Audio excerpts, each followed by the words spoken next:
What's up, my wizards? It's Dev from Mtg down there on the YouTube.com. We like Magic, so much so that after 20 plus years of playing the game, Wizards decided to give us an exclusive Amonkhet preview card. If you haven't seen that yet, we released it this morning. Check it out right here. Powers, YouTube powers.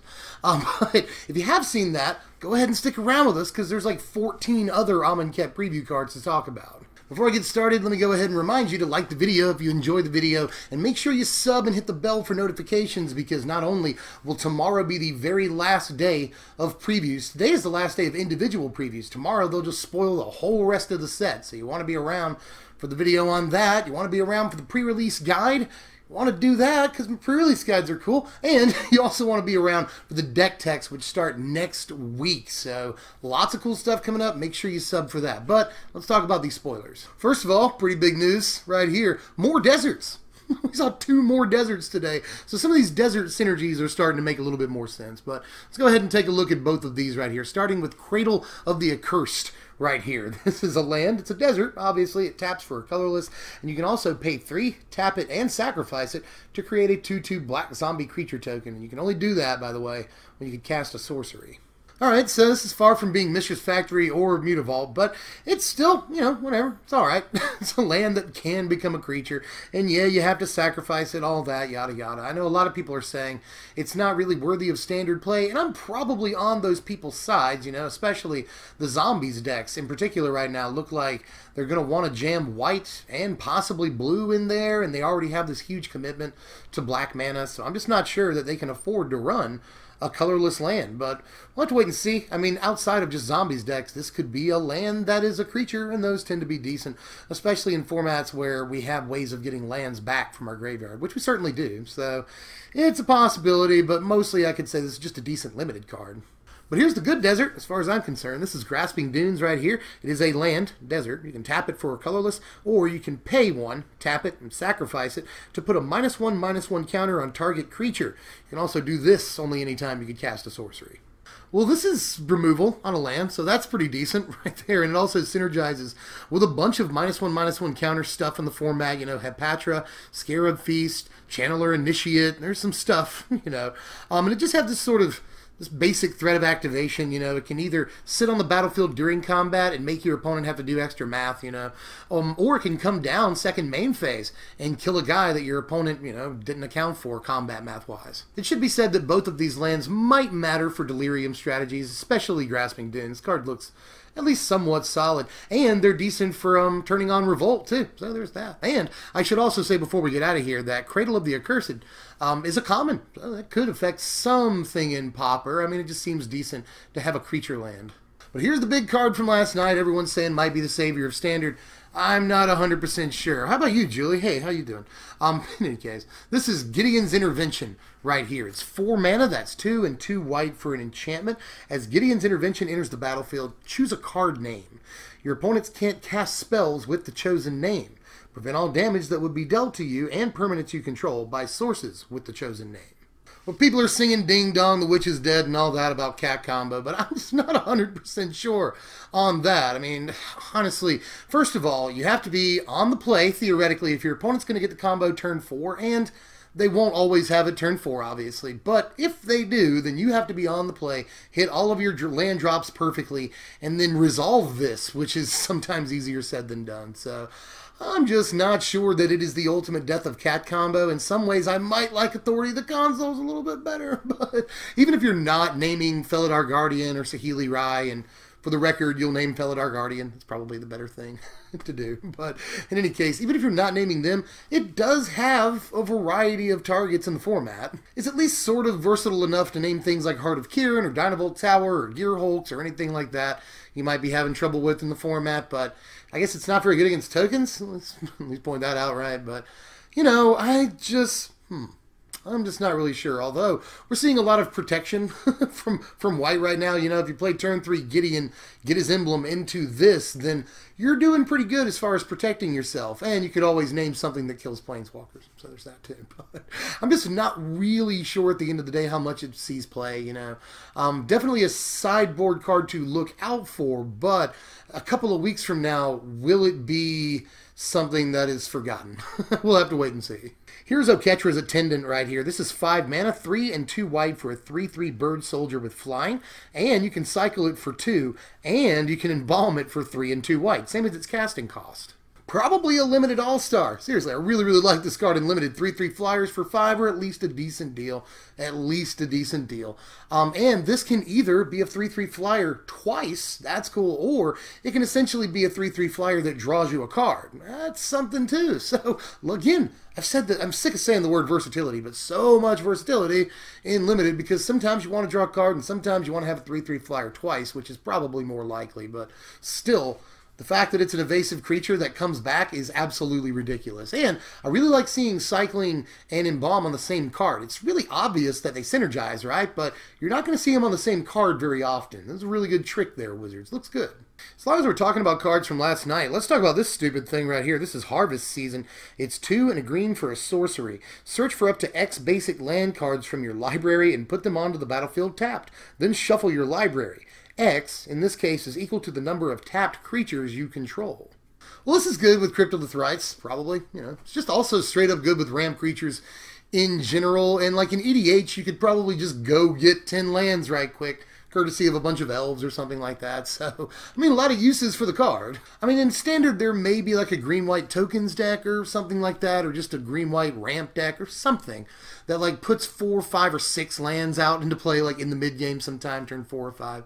And that'd be really cool because like you get your Ulamog next turn or whatever you're trying to do in this theoretical ramp deck. But I'll have to see it to believe it. I'm just not really sure how much work we can do with this card in Standard, although again, it looks really good with Cryptolithrites. So got to at least point that out. You know, you can thin your deck like crazy real quick. Like in Standard with Cryptolithrites, you can thin your deck by 4 or 5 cards. Fairly easy, one would say. And in Commander, hell, you thin your deck by like, again, 10 cards. Like super easy. So, I mean, the card looks at least abusable, if not completely broken, but definitely abusable. Like, I'm just going to leave this picture of Dryad Arbor right here for no reason, and also, like, Heritage Druid. You could probably do some evil stuff there. So, lots of good ways to use the card, so can't wait to see what people come up with, especially in EDH. Card looks tailor-made for that.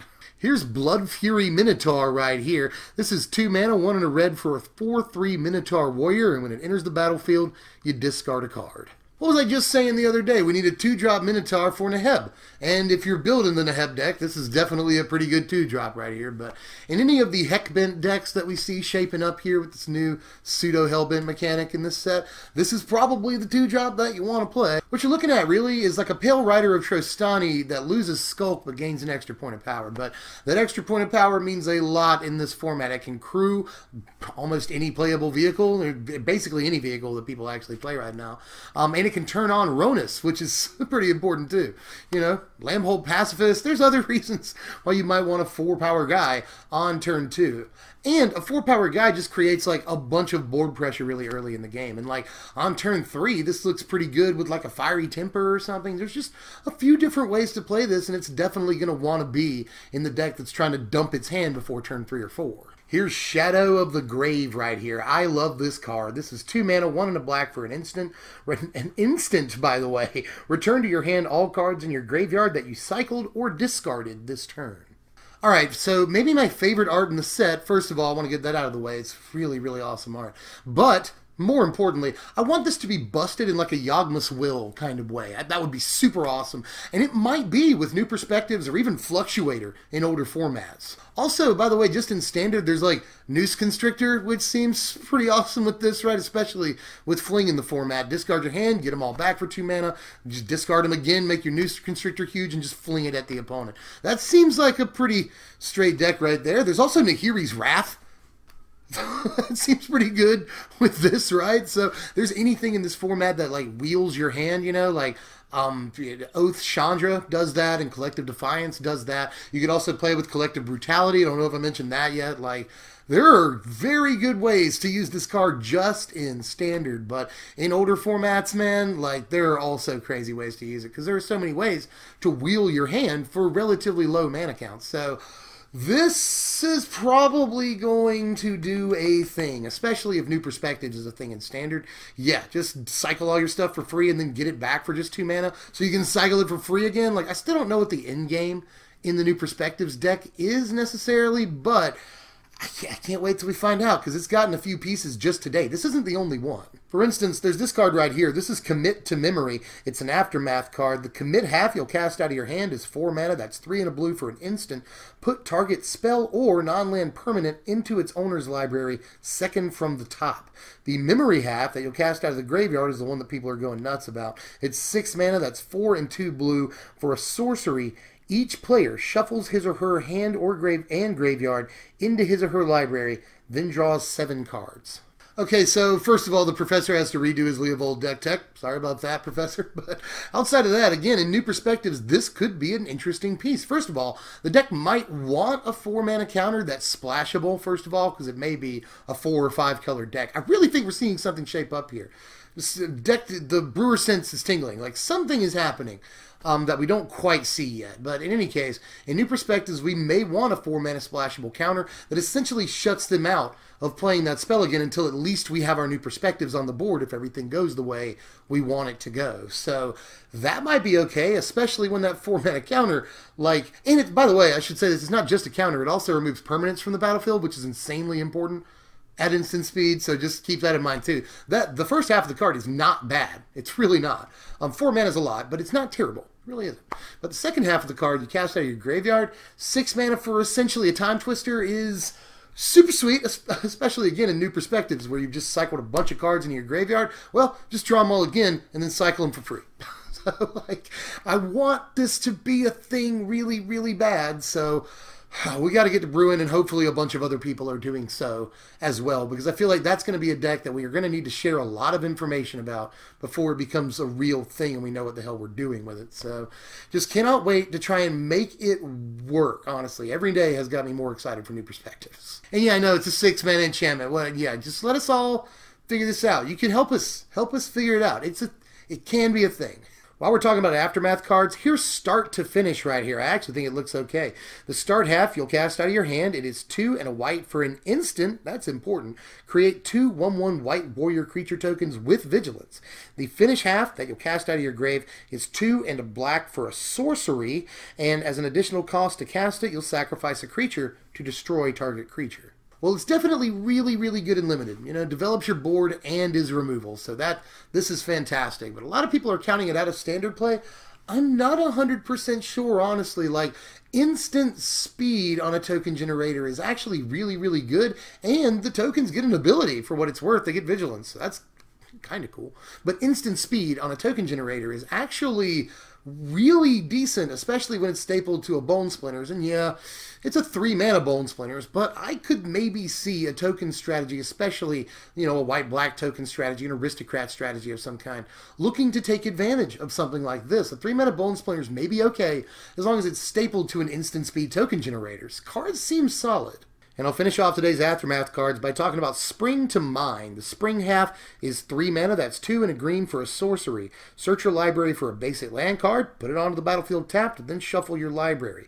Mind, you'll cast out of your graveyard for 6 mana, that's 4 and 2 blue for an instant, at least there's that. You'll draw 2 cards. Well, both effects are kind of powerful. 6 mana is a lot to draw 2 cards, but at least it's instant speed. And 3 mana is a lot for a rampant growth, but, you know, at least it's stapled to something that gives you card advantage. So, I'm just really not sure what deck wants it. Like, there may be like a Simic Ramp deck. We just saw that Nissa the other day. She makes a pretty good case for Simic Ramp. So, if that's a thing, maybe this is a piece, possibly, but I'm just not really sure. Unless there's like a really weird Simic control ramp thing that probably wouldn't work. You know, I'm just not really sure if it'll even fit in that. But if there is a Simic Ramp deck that just wants to play Nissa for all the mana, this could maybe see some play. But probably not. I just say that because it's on color and it does 2 things the deck wants to do. So, and 6 mana is not that much when you're ramping, so I guess that's the whole idea behind the card. But still, you know, it doesn't look great, but it, you know, maybe, but probably not. And while we're talking about drawing cards, here's a strictly better inspiration right here. This is Hieroglyphic Illumination. It's 4 mana, 3 and a blue for an instant, draw 2 cards. So far, that's inspiration, but you can also cycle it for a blue mana. I don't mind saying that this card actually is kind of good. This card is kind of good. I keep saying new perspectives, but in that deck, you'll definitely play this card all day, 100%, and in, you know, control, you might even do that too. Now, I think the Glimmer is probably the better card, but in decks that, I mean, I don't know that though. I don't know that. I mean, seeing more cards and getting the energy some decks will want to do, but cycling for just 1 mana draw a card is okay. That's not bad. And in a control deck, you know, if you need to draw a card right now to fish for a counterspell or something like that, this seems good. But if you can afford to hold off and cast it at the end of your opponent's turn on turn 4 or 5, something like that, that's also good value because then you're generating real card advantage. So I actually like this card. I think it's a little bit better than it first appears. Here's Cascading Cataracts right here. It's a land with Indestructible. You can tap it for a colorless mana, or you can pay 5 mana and tap it to add 5 mana in any combination of colors to your mana pool. Okay, super interesting. First of all, it's neat for Commander, obviously. And in Standard, if there's a 5-color deck, or, you know, there's already a 4-color deck, but if there's a 5-color deck, it may want a copy of this. It's entirely possible just for mana fixing. That's kind of cool. And conversely, the other end of the spectrum, if there's a colorless only deck in this format that wants to play like 1 or 2 specific cards that require colored mana to cast, this would be a land they'd probably want all 4 copies of. So I actually really like the design on this. Here's Heartpiercer Manticore right here. He's 4 mana, 2 and 2 red for a 4/3 Manticore. When Heartpiercer Manticore enters the battlefield, you may sacrifice another creature. When you do, Heartpiercer Manticore deals damage equal to that creature's power to target creature or player, and you can embalm it for 6 mana, 5 and a red. Well, in Limited, this might be good, possibly. I mean, it's possible removal twice, but you have to sacrifice a creature, and it can't be him. I hate that you could I wish that you could sacrifice him. That would be a lot of synergy with itself, you know? You play it, you sack it, you kill a thing, and then later you can embalm him again. So that seems like that would be awesome. I hate the word another on this card, but otherwise, I still don't think it's going to see like any actual play. Again, decent, probably in Limited. The stats are good. It could be removal twice. It could be a 4-power body twice. All that seems great, but outside of that, it doesn't do much. I mean, I guess like it could turn Bantu on in Standard, but there's probably better ways of doing exactly that. So I'm just not sure this card fits, which sucks because I really think Manticores are awesome. Here's Vizier of Deferment right here. 3 mana, 2 and a white for a 2/2 human cleric with flash. That's important. When Vizier of Deferment enters the battlefield, you may exile target creature if it attacked or blocked this turn. Return that card to the battlefield under its owner's control at the beginning of the next end step. Well, there are multiple uses for this thing, as usual in this set. Again, versatility is a key word in this set. I'll say it again. In this case, it's got flash. You can do all kinds of crazy stuff with it. You can flash it in after your opponents declare attackers, before you declare blockers, and exile something, basically fogging a creature until the end of the turn. And bring this in to block something, either to chump it or to trade with something, if that's possible too. So that seems cool. You can also obviously use it to essentially blink your own creatures. And it kind of sucks that like Reflector Mage's banned. It seems like they would be besties, you know. But the card is certainly interesting for control decks and stuff like that. You can either remove one of their guys from combat for at least a turn, that's cool, or you could blink one of your own dudes like Torrential Gearhulk, for instance, right? Am I right? So this has a lot of value on it and may actually see some play. It looks a little innocuous, just a 3 mana 2/2, right? Probably does way more than that and may even be able to see some play outside of just Standard. Mark my words, but don't always believe me. I'm not really sure that this is modern playable, but hey, again, speaking of best buddies, Snapcaster Mage, anybody? So this could definitely see play outside of just Standard. Look out for this. Look out for this card. Here's the next to last card of the day here. This is Dispossessed. It's 3 mana, 2 and a black for a sorcery. Name an artifact card. Search target player's graveyard, hand, and library for any number of cards with that name and exile them. Then that player shuffles his or her library. Well, this does the one thing that Lost Legacy can't do, and that might actually matter a little bit, you know? Heart of Kieran, Dynavolt Tower, Aetherworks Marvel, Torrential Gearhulk, Scrapheap Scrounger. There's just a bunch of stuff that especially control decks don't want to have to deal with. So, and it's easier to cast in Lost Legacy too. I mean, end of the day, I'm just not sure this sees all the sideboard play, especially right now with Transgress the Mind in the format. I just really like Transgress an awful lot. Although Transgress doesn't hit Scrap Heap, and this does. This does look at least more solid than people are saying, because a lot of people are just straight up hating on the card, you know. But don't forget that Lost Legacy can't hit artifacts, and this can, and right now we're in a format where artifacts matter a lot, like a lot. But that said, I'll reiterate, I don't think that it's necessarily worth the sideboard slot, at least with what we already have. So we'll have to wait and see, but I'm not seeing it make a huge splash, honestly. But now we've come to the glorious end right here. This is 3 mana, 2 and a red for an instant. End the turn. At the beginning of your next end step, you lose the game. So basically, it's a Final Fortune that can function as a counterspell, which is how you're going to want to play this. I see a lot of people saying you just play it on your opponent's upkeep, and then you get to go. That's probably not the wisest way to do it. You wait, see if they play a spell, especially tap out. That's what you really want them to do. And then you'll counter their spell, basically, with this red splashable counterspell. You don't see that every day, and then you'll get to go. But the caveat here, obviously, is that just like Final Fortune, you better win the game on your turn or you're done. Problem is, attacking for lethal on the next turn may be a bit of a problem if you played this on curve, you know, especially if you had to hold up 3 mana on your 3rd turn to play this during your opponent's turn. You probably don't have enough to win the game, so this is sort of a later game counterspell. Some people are calling it the aggro counterspell, or that it stops Saheeli Rai combo. Yeah, go ahead and cast this against Felidar Guardian or Saheeli Rai, and you'll probably die on your next turn if all of this has taken place on curve. So I don't think I don't think this is the answer to Saheeli either, to be honest. Also in Modern, people are freaking out because, again, this is a red counterspell, and you just don't see that every day. And again, this counters game-winning combos. This keeps people from comboing off with a variety of crazy stuff. And if you're ready to win the game and they just have that last turn where they start comboing off, you can just say no. So that's a pretty valuable thing to be able to do, especially in a format like Modern. But end of the day, there is just an awful lot of risk in playing this card. Even if it's a red time twister, or excuse me, a red time walk, even if it's a red counterspell. There is just so much risk in doing this, and it's only really good in one specific situation. You can win the game next turn. Your opponent can win the game this turn.